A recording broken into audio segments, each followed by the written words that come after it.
Welcome to Inspiration and Transformation from the Banks of the Ganga with Sadhvi Bhagawati Saraswati, an American sannyasi living at the Parmarth Niketan Ashram in Rishikesh, India. Sadhvi is president of the Divine Shakti Foundation, a charitable organization bringing education, vocational training, upliftment, and empowerment programs to women and children. Sadhvi is also Secretary General of the Global Interfaith Wash Alliance and Director of the world-famous International Yoga Festival. Join the musings of an American sannyasi as Sadhvi shares the wisdom and teachings of her guru, His Holiness Pujya Swami Chidanand Saraswatiji. Welcome, everyone, to Inspiration and Transformation from the holy banks of the sacred Ganga River in the land of Rishikesh, India. According to the Buddhist tradition, suffering is, you could say, the fundamental truth. Human life, as we know it, is suffering. So in that case, if we look at it from that perspective, we suffer because we are humans who are not enlightened. Very simple. But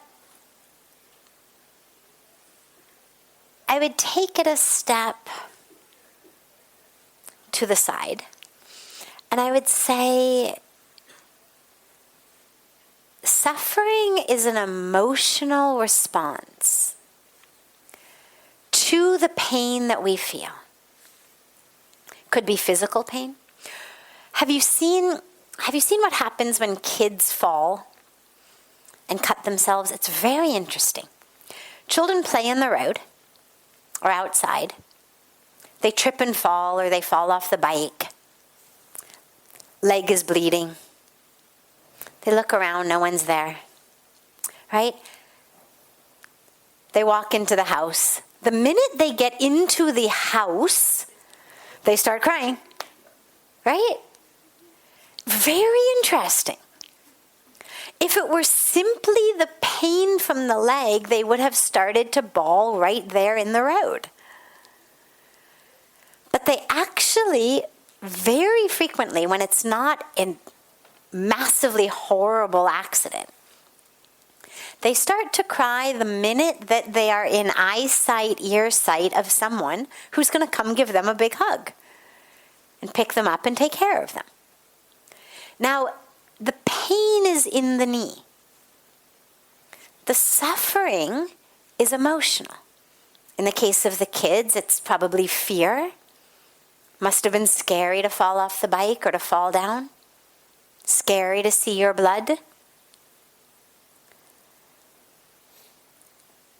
That's the emotional component. And they're separate.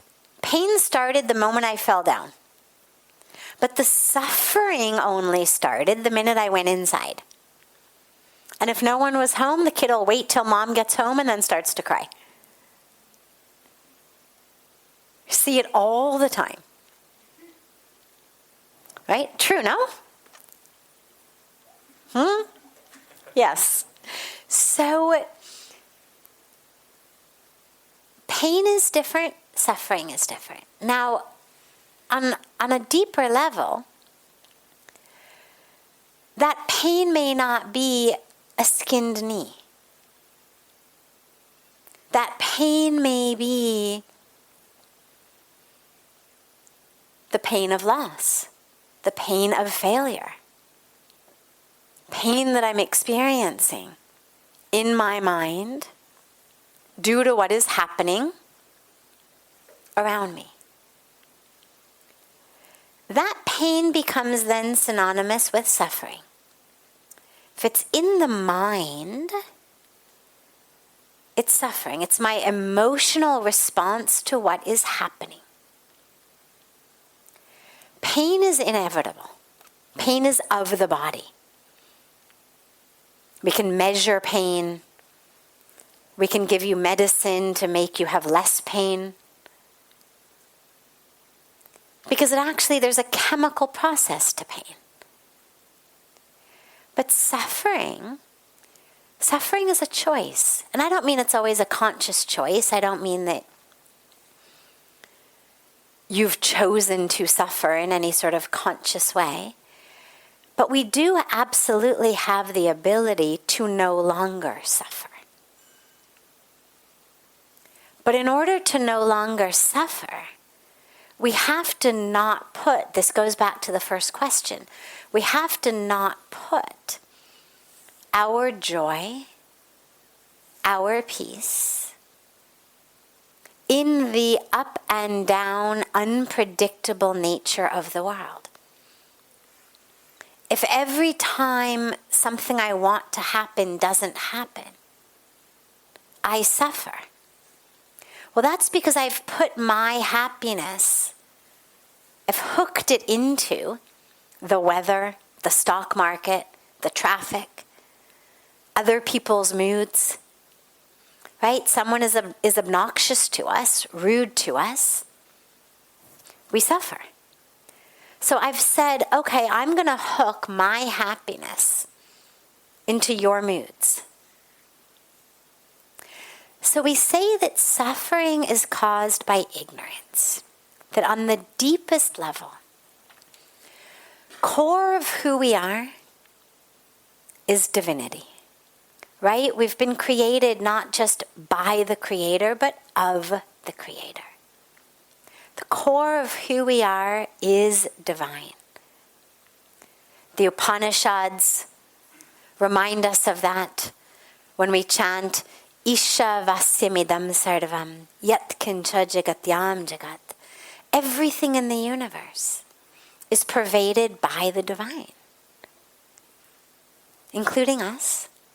It doesn't say everything in the universe except you is divine. That's the core truth of who we are. It's why we chant these mantras.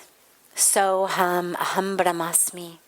Right? We always remind ourselves that core of who we are is divine. But then in ignorance, we identify as the body.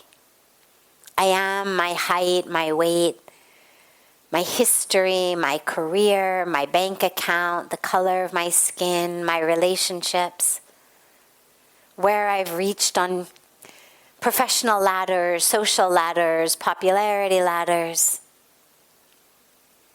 We identify as that. If we say to people, who are you? You're going to get name, age, place of birth, race, religion.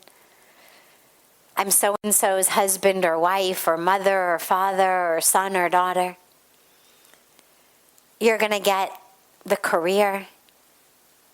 But that's not who you are. Who you are is divine.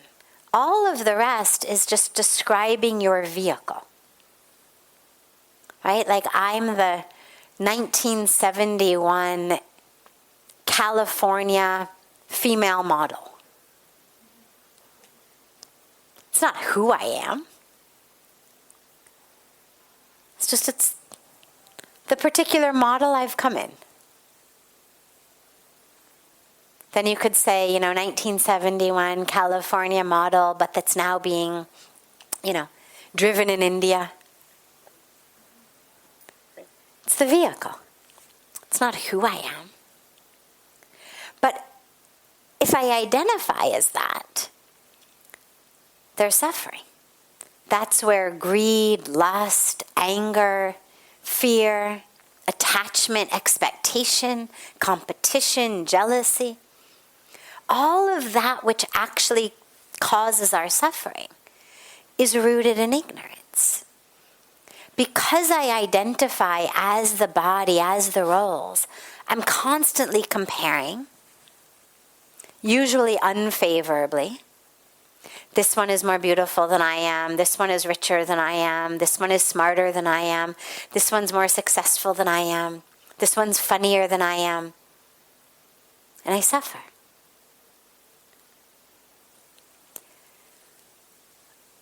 So when we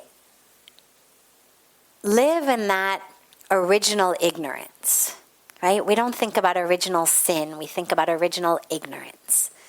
We identify ignorantly as the body rather than soul, as the container rather than the content.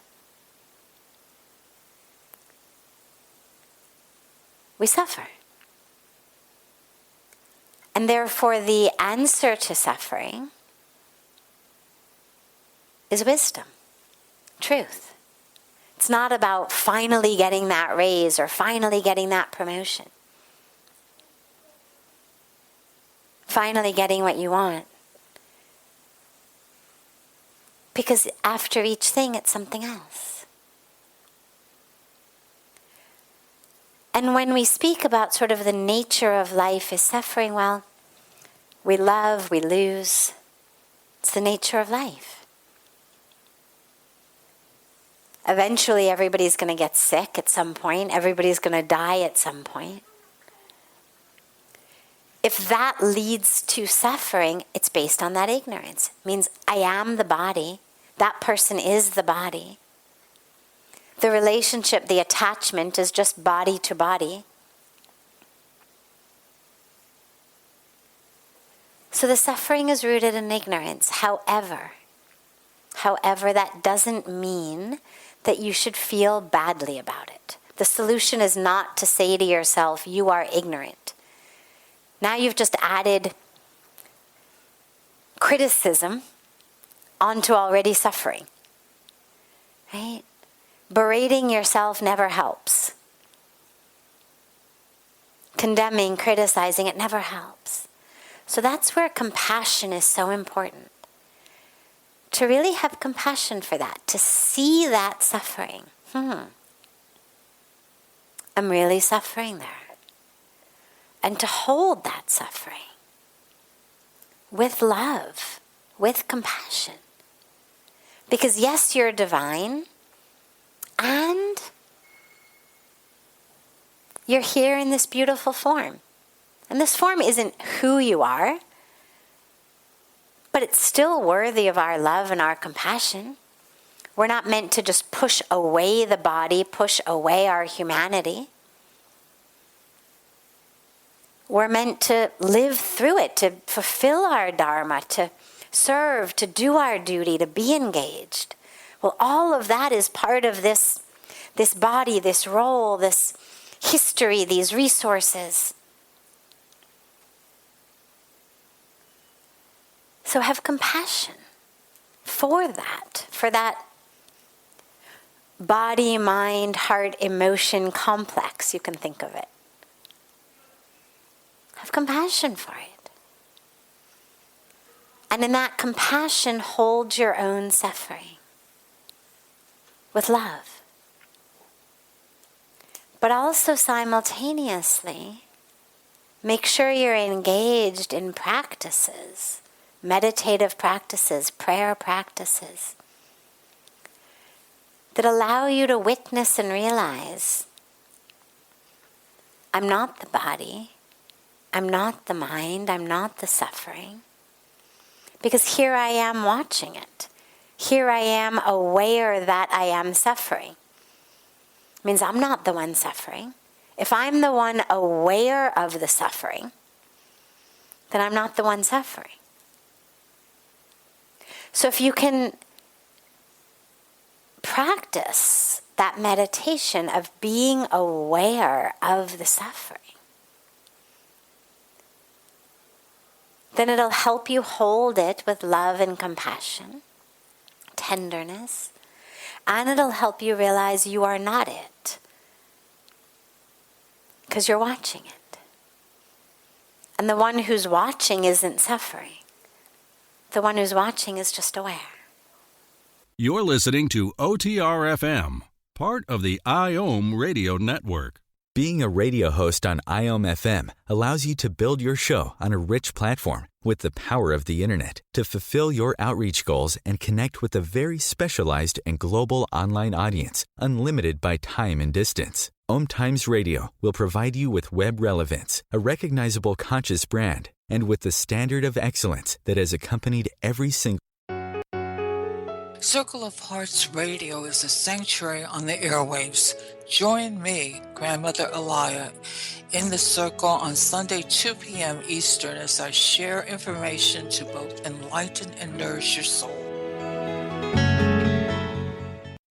Hi, this is Christina Ricci with RAIN.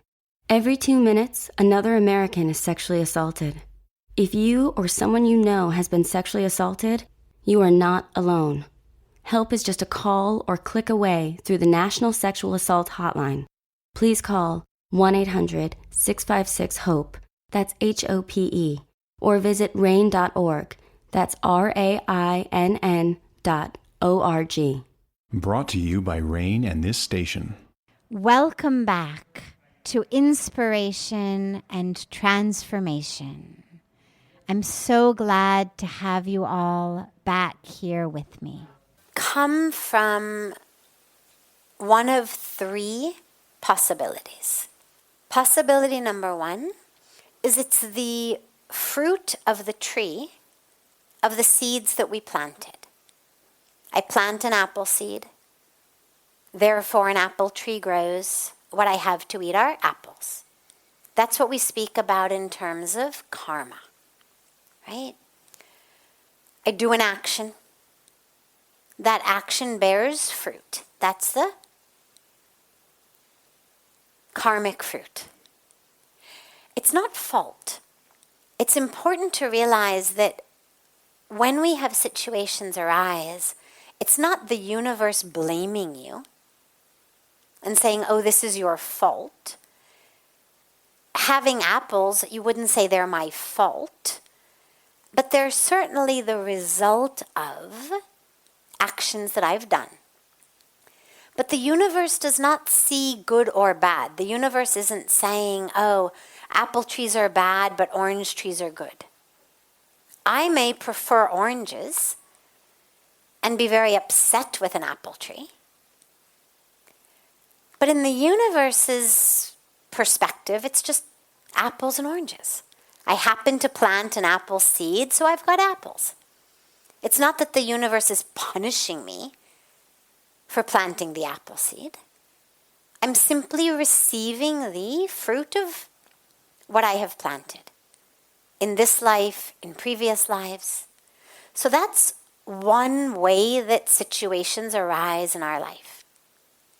Another way, and they're connected, of course, they're not separate, but another way is a situation arises in order for something else to arise.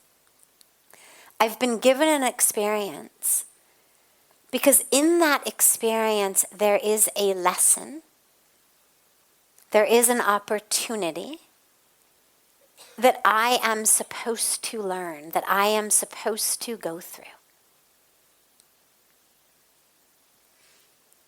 And if we don't learn it, you'll find you keep getting those situations over and over, and then you wonder, why does it keep happening to me?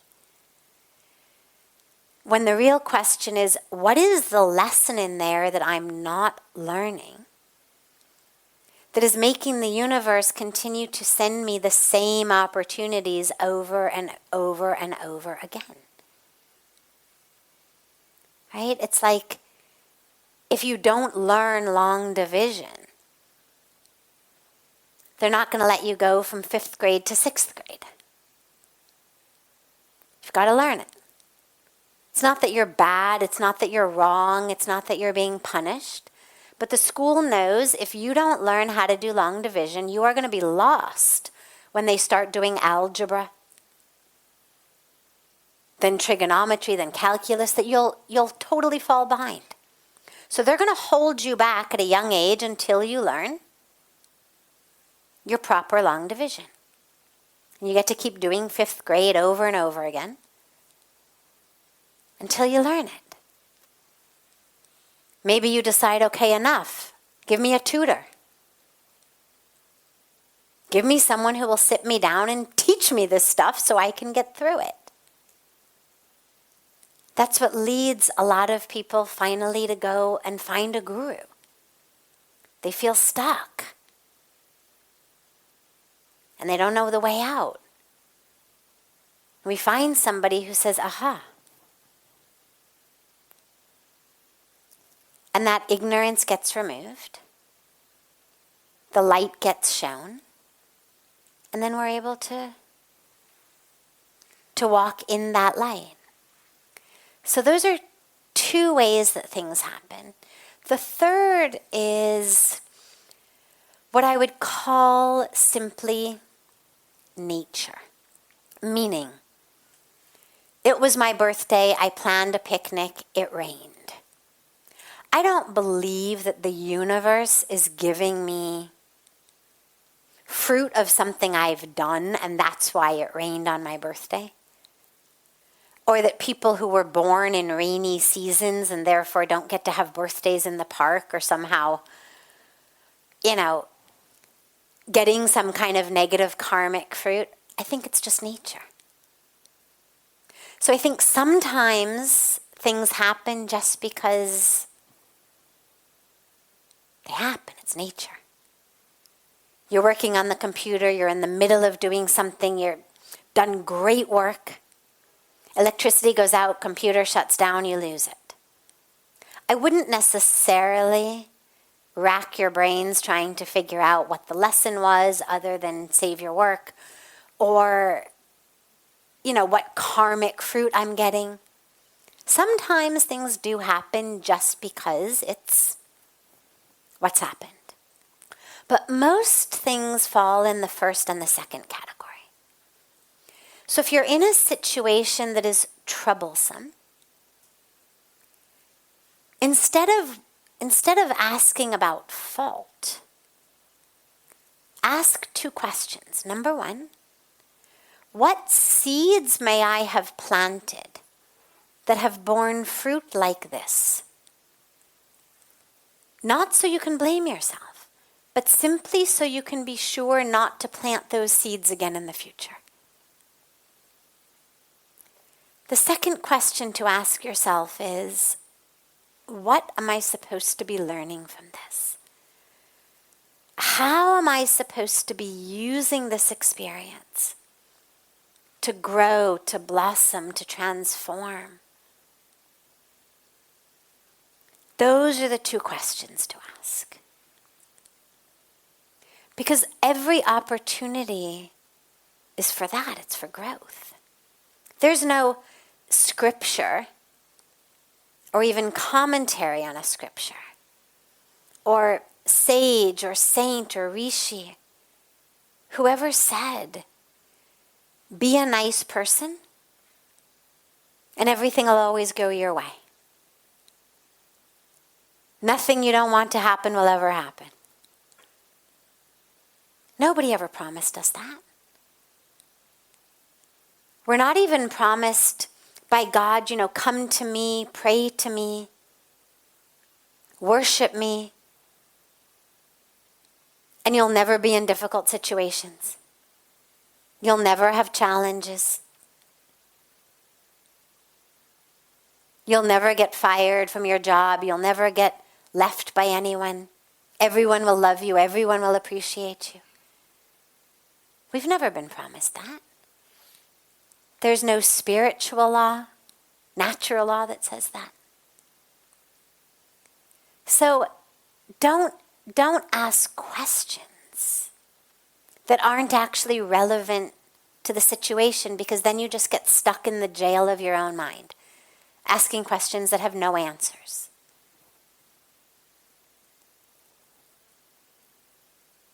Ask, what seeds did I plant?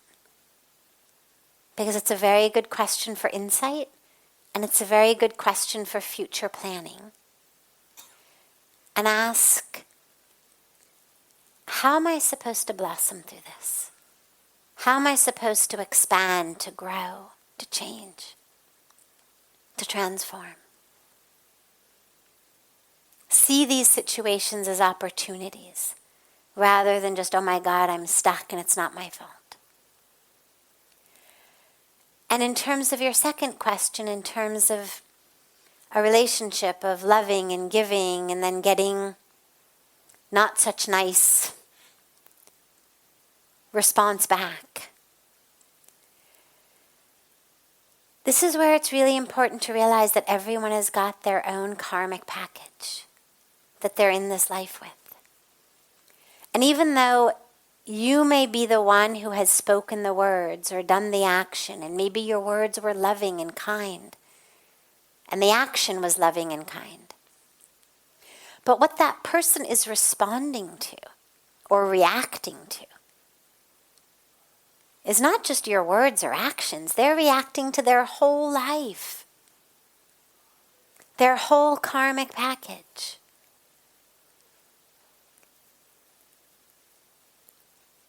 Their fear, their ego, their confusion, their pain, their grudges.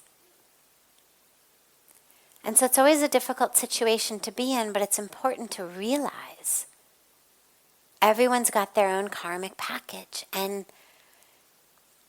unfortunately, sometimes what you get is the result of someone else's karmic package. And that's where, if it's an important relationship, a close relationship, to say, how can I best respond in this situation with this person's karma?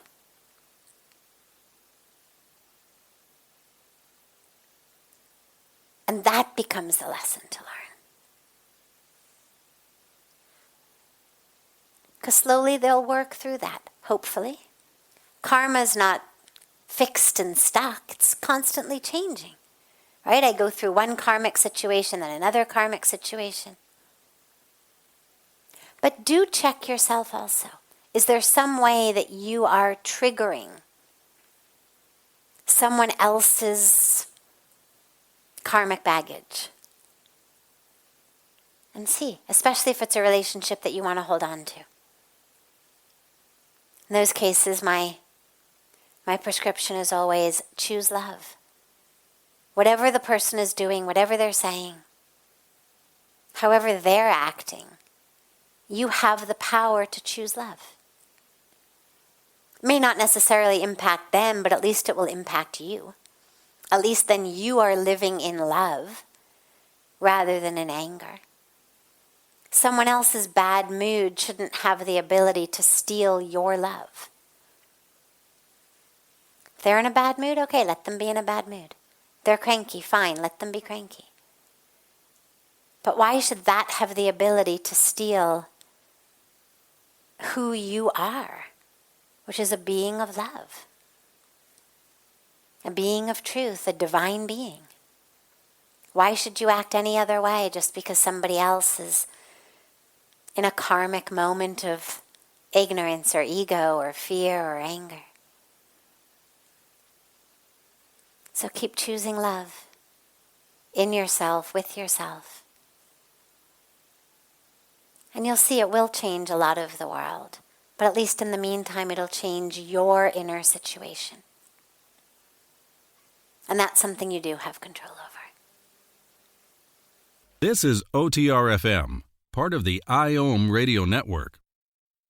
OMTimes Magazine is one of the leading online content providers of positivity, wellness, and personal empowerment. A philanthropic organization, their net proceeds are funneled to support worldwide charity initiatives via Humanity Healing International. Through their commitment to creating community and providing conscious content, they aspire to uplift humanity on a global scale. OMTimes, co-creating a more conscious lifestyle. Do you have time to read that inspiring book or that blog post you've been meaning to get to? In your busy world, how do you improve yourself and keep your life going? I'm Lisa Kay, and my Between Heaven and Earth radio show can transform your life just by listening. Be uplifted with inspiring topics, positive stories, and ideas that really work. Between Heaven and Earth radio is conscious living for your soul, every Wednesday at 4 p.m. Eastern Time. Like Baldwin with People for the Ethical Treatment of Animals. I grew up loving circuses and other traveling animal shows, but it never occurred to me what life might be like for the animals. Training wild animals to do things they don't understand takes force. Routine discipline with a hook or whip with the heel of a boot shows the animal exactly who's the boss. Don't patronize animal acts. Please contact People for the Ethical Treatment of Animals. 757-622-PETA. Welcome back. This is Sadhvi Bhagawati Saraswati with Inspiration and Transformation. Rather than definition, I think let's talk experience. Because a definition we can all get by looking in a dictionary. Just Google what is peace. It'll give it to you in every language. It'll give it to you with all of the permutations. Let's talk, what is the experience of peace? And a lot of people think that peace is, आप लोग बैठ जाओ, विश्व कुमार जो है, अब बैठ जाओ, है ना, लोगों के सामने है, बस, thank you. The experience of peace is a lot more than people sadly think it is. A lot of times people think that peace is just an absence of war when we're talking about in countries or internationally. In our communities, we think of it as an absence of violence. Within ourselves, we think of it as an absence of conflict. But it's a lot more than that. Yes, of course, being free of violence is a precondition for peace. But that's the beginning, not the end. It's like if we talk about health, well, not having a fever, not having a cough, not having a bacterial or viral or fungal infection ravaging your body is obviously essential for health, but that's not really the fullness of health. That's just the beginning, kind of the bare minimum. And with peace, if it's just the absence of conflict, then peace would be empty. Would just be, okay, no conflict. But peace is actually something that is really full, kind of overflowingly full. And it's full of truth. It's full of joy. It's full of possibilities. When we live in peace, it means not just in this exact moment there isn't a conflict, but it means that who I am has become free of that which creates conflict. Let's say, for example, that I've got a really bad temper. And that really bad temper is rooted in deep anger, ego, attachment to things going my way, anchored in things that have happened to me in my past that I can't let go of. Okay? Now let's say that in this moment, I'm watching a funny movie. Okay? And I'm watching a funny movie and I'm laughing. Maybe I've got a bowl of popcorn. I'm eating popcorn or eating chips and watching a funny movie. I am in peace, you could say. But that's not really the peace we're looking for. That's just in this moment. There's nothing that's triggering my anger. In this exact moment, I'm temporarily free of that which triggers me, of the people I usually yell at. So most people with a bad temper, tend to lose it at those closest to us most of the time, sadly. It's why when, someone goes out and commits murder, everybody says, my God, I thought he was just such a nice guy, right? Because acquaintances, neighbors don't necessarily know what a temper that person has. But those in the house usually do.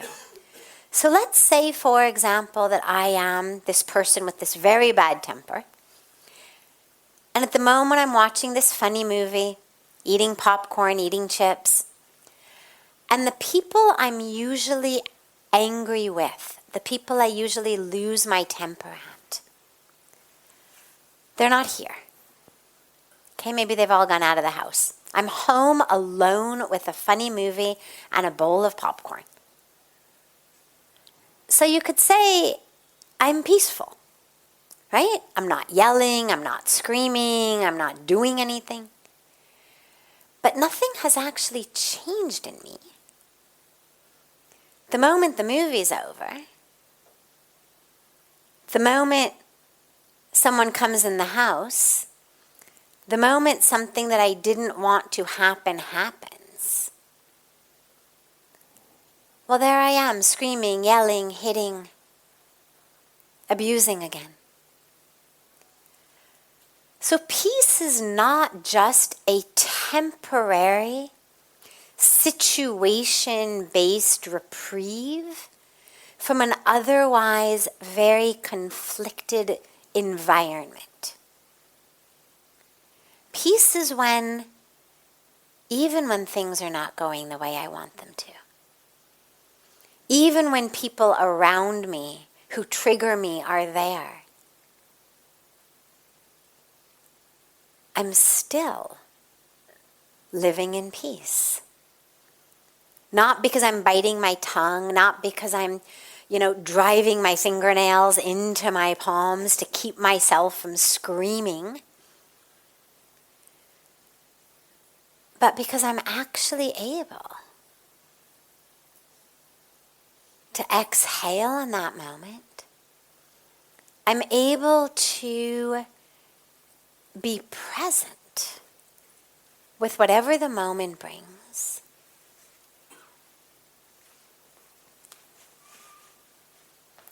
Sunshine, rain, loss, gain, success, failure, people being nice, people not being nice, people being respectful, people not being respectful. That's peace. So peace, I think of it actually more as a full experience. Peace feels not like an emotion, but peace feels like a state that we are in, a place we are in that is unchanging, regardless of what's going on around us. So that's the experience of peace. That not in this moment I'm happy with my comedy and bowl of popcorn. But even if you trigger me, even if you send me a nasty text message, even if something I wanted to happen doesn't happen, even if other people are being obnoxious, being rude, even if the universe acts in a way that isn't what I want, I'm still able to be in peace. So that's the experience of peace. And when we take it onto a level of our countries internationally, again, it's not just a temporary ceasefire. Anybody who's lived in countries at war know that a temporary ceasefire is still very, very, very stressful. It doesn't feel like peace. Because the moment either side does something, or is even suspected of doing something, or suspected of planning something, suspected of even thinking about something, the other side retaliates. And so it's a very, very tenuous ceasefire. It's not peace. And so in our world and in ourselves, which by the way are not separate, we need to find and create that experience of peace, where whether it's a family member in my home, a colleague, a neighbor, an employer, an employee, another country, the leader of another country, whatever they do, I'm still in peace. There's nothing you're going to do that's going to trigger me to give up my peace. Because my peace is very precious. Most of us take our peace as very sasta, very cheap. Every random person who cuts us off in traffic, we're like, okay, take my peace.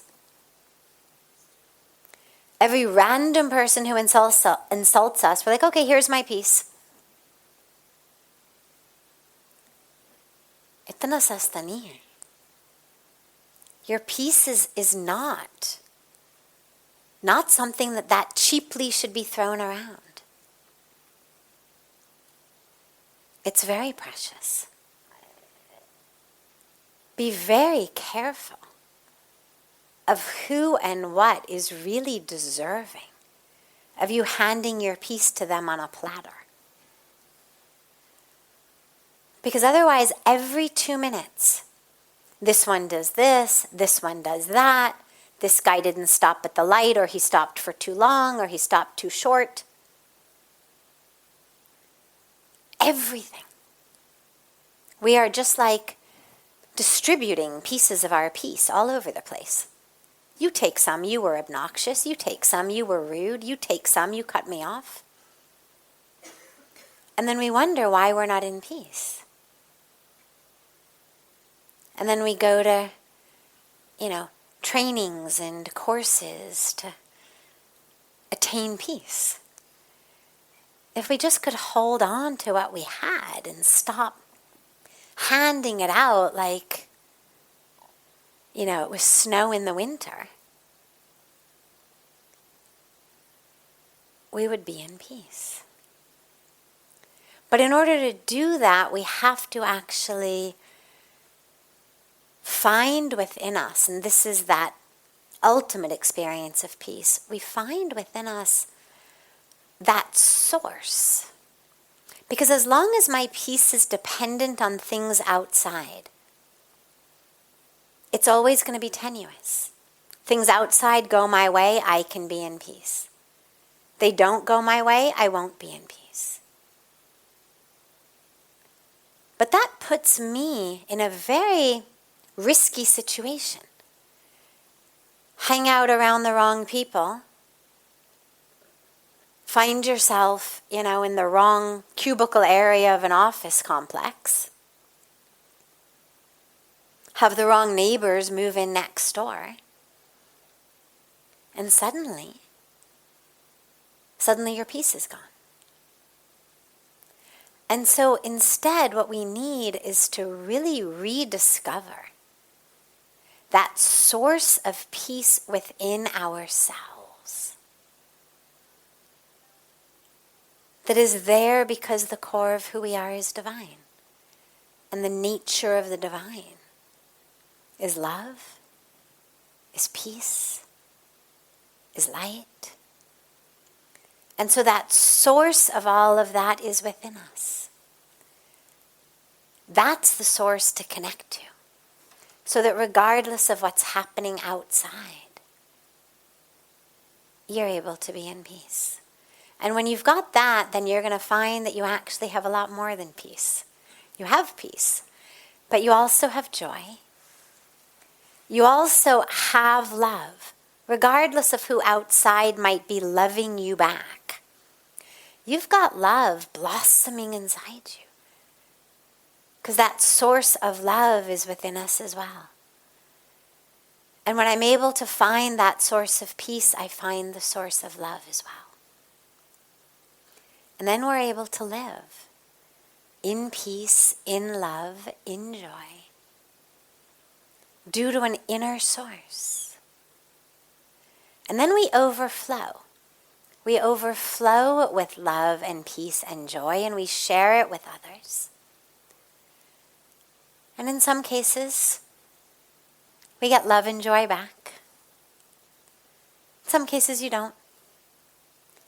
But we are overflowing. And so that which we really need is being created within ourselves. And then that's what makes that state consistent. Not just based on a certain time or place. And that's, of course, what we need in our nations as well, is an understanding of peace, a definition of peace, an experience of peace that isn't just we're not throwing bombs on each other, but actually a peace that includes ensuring that everyone has food to eat, that everyone has a roof over their heads, that everyone has access to medical care, that everyone has access to water, that no one's human rights are being oppressed. Because just because we may not be bombing the country next to us, if people in our country are being oppressed or are living on the streets, or are sick and don't have access to medical care, well, we can't say that we've got a peaceful country or a peaceful society. Those people are not in peace. And so we need these expanded understandings of peace for ourselves and for our societies. This is OTR-FM, part of the IOM radio network. OMTimes Magazine is one of the leading online content providers of positivity, wellness, and personal empowerment. A philanthropic organization, their net proceeds are funneled to support worldwide charity initiatives via Humanity Healing International. Through their commitment to creating community and providing conscious content, they aspire to uplift humanity on a global scale. OMTimes, co-creating a more conscious lifestyle. Do you have time to read that inspiring book or that blog post you've been meaning to get to? In your busy world, how do you improve yourself and keep your life going? I'm Lisa Kay, and my Between Heaven and Earth radio show can transform your life just by listening. Be uplifted with inspiring topics, positive stories, and ideas that really work. Between Heaven and Earth radio is conscious living for your soul, every Wednesday at 4 p.m. Eastern Time. Like Baldwin with People for the Ethical Treatment of Animals. I grew up loving circuses and other traveling animal shows, but it never occurred to me what life might be like for the animals. Training wild animals to do things they don't understand takes force. Routine discipline with a hook or whip with the heel of a boot shows the animal exactly who's the boss. Don't patronize animal acts. Please contact People for the Ethical Treatment of Animals. 757-622-PETA. Welcome back. This is Sadhvi Bhagawati Saraswati with inspiration and transformation. If right here in this moment you're here, but other times you're in the past, what is different between this moment and the other moments? Now I feel a little bit happy. Like our souls feel free, freedom, happiness. But sometimes, or in 24 hours, maybe 18 hours, I feel like not conscious. Exactly. I'm not living my life. Beautiful. And beautiful that at such a young age you've realized that now. This is why we have practices to become conscious. This is where we meditate. Now, obviously you're not going to spend 18 hours a day like this, but you should spend at least 18 minutes a day like that. And if you can spend a little bit longer, that's wonderful. Because when you meditate, you train the mind to be here right now, right? A thought arises, but I don't go with it. I bring the awareness right back to my breath. Another thought arises. I don't get hooked into it. I bring the awareness back to my breath. A thought arises. I bring the awareness back. Slowly, slowly, the mind gets trained to be exactly where you put it, on the breath, on a mantra, on your third eye, whatever you are meditating upon, for the mind to stay there. Then, as you move through the world, you'll find the same thing happens. The mind wanders, and you bring it back. You've developed a practice. You've developed what we call a sanskara. Bring it back. This is where a beautiful practice of japa is so powerful, because it gives the mind something to do other than be in your past or be in your future. It has obviously many other very powerful properties as well, but at the bare minimum, it keeps your mind right here, right now. So if you begin these practices, it'll allow you to slowly, slowly get a handle on the mind. Right here, right now. Right here, right now. And then when your mind goes to the past, you've got something to do. You just bring it back. Bring it back to your breath. Bring it back to your mantra. Don't worry about why it's going. That's the nature of the mind. It's like saying, okay, I'm going to, figure out why my puppy is peeing everywhere. Well, no, just train him to pee in the corner instead. Right? So in that way, we just train the mind to stop doing that. Okay? Now, it doesn't mean memories are bad. Memories are beautiful. But if you're going to remember something, consciously remember it. Oh, okay, now I'm going to think about, fine. But you don't want it to happen unconsciously. We need to be living consciously. Every minute, every moment. And I have found that it helps if you slow down a little. Also, if you can slow down when you're speaking, you'll find that the mind also starts to slow down as well. And then slowly, slowly, you'll find that you're able to just be right here. And then you'll lose it. And then you'll gain it again. And then you'll lose it and you'll gain it again. And then slowly the amount of time you can hold it gets longer. And longer and longer. Okay? Beautiful.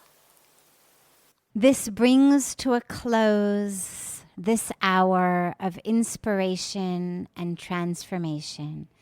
Thank you so much for joining me. I'm so glad to be together with you all each week.